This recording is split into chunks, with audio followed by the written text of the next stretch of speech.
হইলো এক তালের পাতার পাখা, দাম চাই তার নাকি ৮০ টাকা।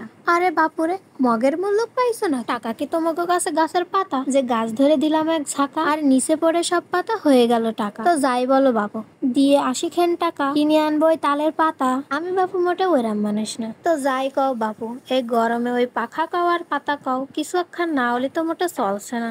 এখন এই বাতাস খাওয়ার উপায় তো একখান, হয় ৮০ টাকা দিয়ে পাখা কেন, নয়তো নিজ বাড়িতে বোনো।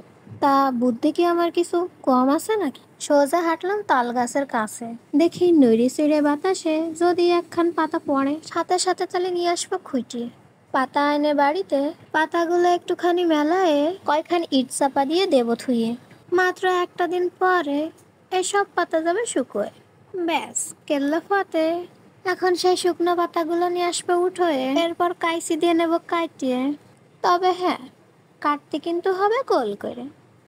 এখন এই পাতারে মাঝখান দিয়ে নিব চিড়ে, যাতে একখান পাতা দিয়ে দুইখান পাখা নিতে পারি গড়ে। এই যে পাতা দিয়ে একখান, পাখার মাথা পালাম দুইখান। এখন এই পাখারে গোল করতি আটলাম এক ফোন দি। বাড়ির মধ্যে ছিল একখান স্টিলের গোল থালা, ব্যাস ওইখান দিয়ে করে ফেললাম কাজ সারা। ভালো মতো নিলাম গোল করে দাগিয়ে। এইবার সে দাগ অনুযায়ী নেব কাটিয়ে। এরপরে বানাতে হবে পাখার ডাটা, আর তার জন্য লাগবে বাঁশটারে এরাম করে ফাড়া।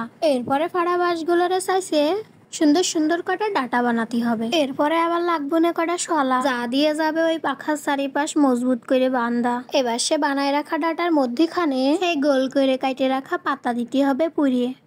এবার কিছু এরকম স্টিলের তার দিয়ে এই ডানটি আর পাতারে একসাথে নেব বাঁধে। তারগুলোরে আবার দিতে হবে ভালো করে পেঁচায়ে, যাতে আবার পরে না পরে খুলে। এরপরে লাগবে সুই আর সুতো, ৭০ মাত্রই গুঁতো।